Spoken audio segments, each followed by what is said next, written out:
So what we learn is that in a closed economy, okay, they experience a problem of deficient demand due to two important factors: due to a reduction in private expenditure and due to a reduction in private investment expenditure.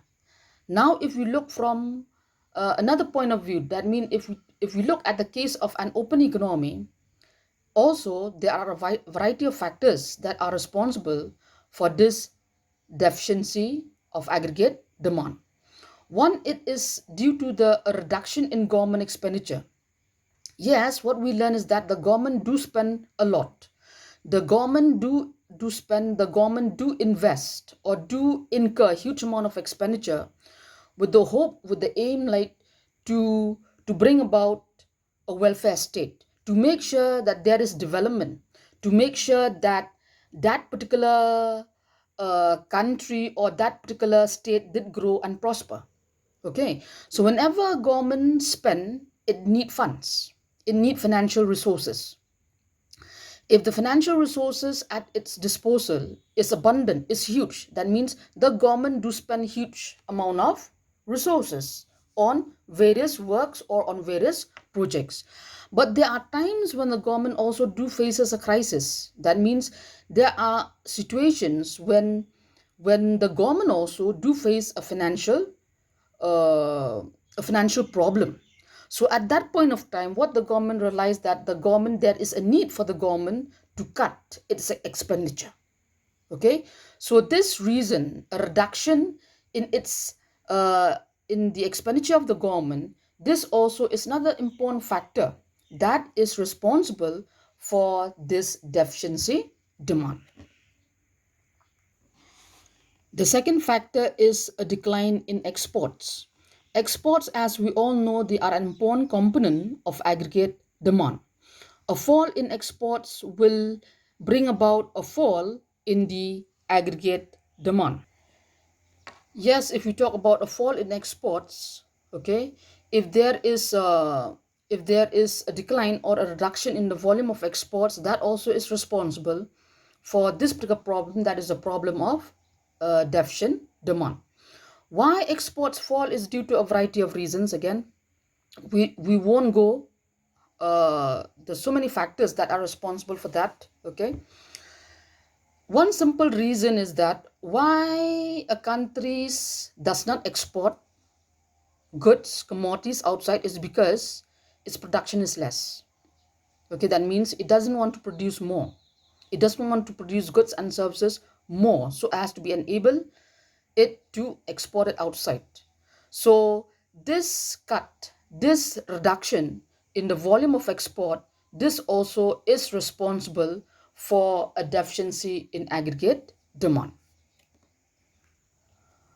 Further, another factor, it is due to an increase in the volume of imports. That means whatever that a country buy from outside, its volume increases.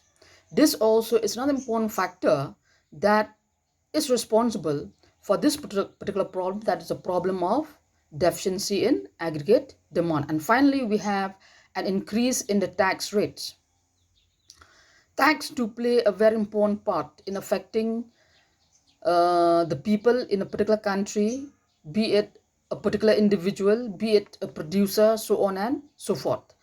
If the government impose a variety of taxes on its people in order to obtain huge amount of revenue, that will affect the propensity to consume on the part of the consumers, on the part of the people.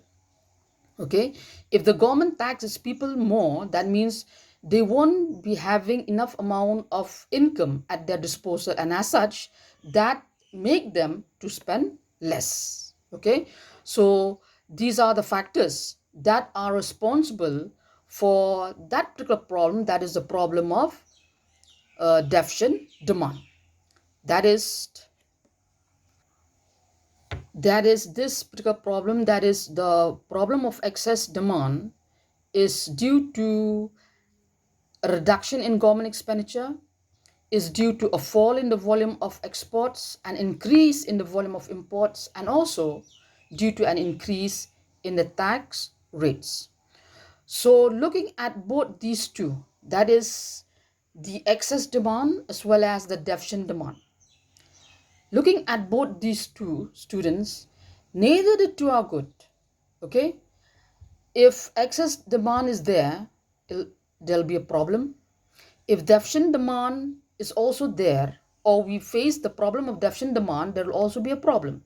So there is a need always to bring uh, the two important components, to bring the, for example, what I can say, to bring the aggregate demand and aggregate supply to equality. Okay, why there is excess demand? Excess demand is due to a shortages in supply. Deficient demand is due to an increase in supply. Okay, so looking at both the two situation, both aggregate demand and aggregate supply, they are not equal. So there is always a need, in order to maintain stability in the country, in order to maintain stability in the economy, there is a need to bring these two to equality. That means to correct both the deficient demand and excess demand. That means to bring both aggregate demand and aggregate supply to equality. How can this be done? Okay, how can we solve this problem? How can we solve the problem of excess demand, and how can we solve the problem of deficient demand? There are tools, there are instruments that are being adopted in order to solve all these the problem. That means the problem relating to deficient demand, the problem relating to excess demand. And these tools or instruments that are used in order to solve this problem, they are referred to as the monetary as well as the fiscal instruments that are being adopted in order to combat, or in order to eliminate the problem of deficient as well as excess demand from the economy.